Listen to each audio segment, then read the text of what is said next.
I previously made a video about my portable solo RPG kit with all the ingredients for a gaming session arranged in a small tin. The tin I used then was something like 6 by 8 by 8 inches. Afterwards I thought, good start, but how much smaller can this get? Once I have an idea like that, I'm powerless to not do it. Now here we are. Just like last time, the first items in my portable gaming kit don't actually go inside the tin. One thing is my Kindle for rulebooks or oracles or whatever other text I might want.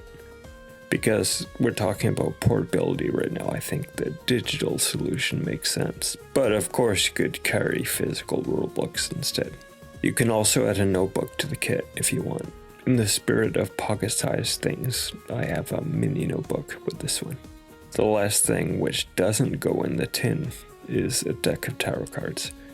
In this case, it's one of my favorite decks I have in my collection, 8-bit Fantasy Tarot. This one seems very appropriate for gaming. Now the tin itself. Inside I have all the same items from my previous video about creating a solo gaming kit, albeit in miniaturized forms. I grew up in the 90s with Mighty Max, Polly Pocket, and all sorts of toy lines following that same aesthetic of having a bunch of tiny parts carefully arranged in a neat case. So I'm hardwired to love that aesthetic, and that's what I wanted to do with this. First Polly Pocket, and now me. A polymath in your pocket. It all makes sense now. Sure. Anyway, there's a deck of cards for use with oracles that require regular playing cards, which show up in a few solo RPGs I like. Oracle questions sometimes only require a simple yes or no, so I included a coin to flip. This is a form of the novel tool from the system That's a Novel, which I reshaped a little to fit inside this tin, along with a few blank cards. There's also a pencil and eraser. You could include a mini pen as well if you think you'll need ink and want to go to the extra expense of getting one. I stuck with a pencil alone because I didn't have to buy anything that way. I could just cut down a regular pencil I already had and resharpen it. Then there are figures, because those can be useful to have on battle maps or marking dungeon rooms or whatever. I have mini d6s, so that's what I included. But you can get mini dice in any denomination. You can include whatever types of polyhedral dice you need. Did you think about adding any decorative elements?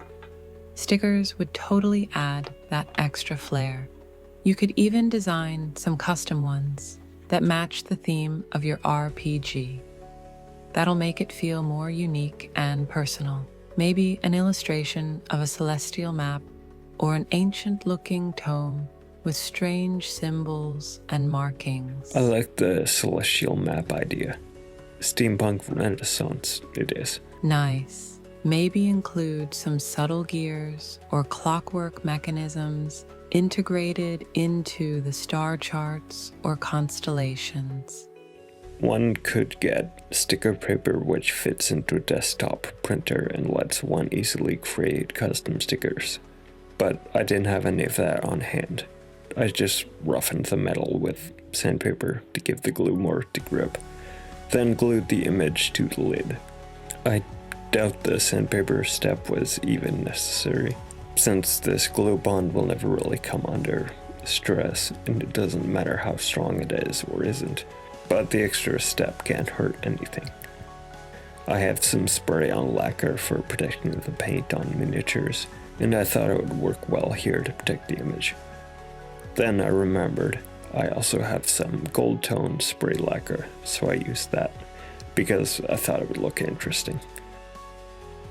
The size and shape of the cards is the main thing which dictates the size and shape of the tin you can use. If you wanted to use a mint tin, or some completely different container like a pouch, there's no reason you couldn't trim the cards to fit it. And that's it for our miniature solo RPG kit. Whether you're traveling, on a long commute, waiting for an appointment, or just sitting in a coffee shop or something, you've got everything you need to dive into a new story.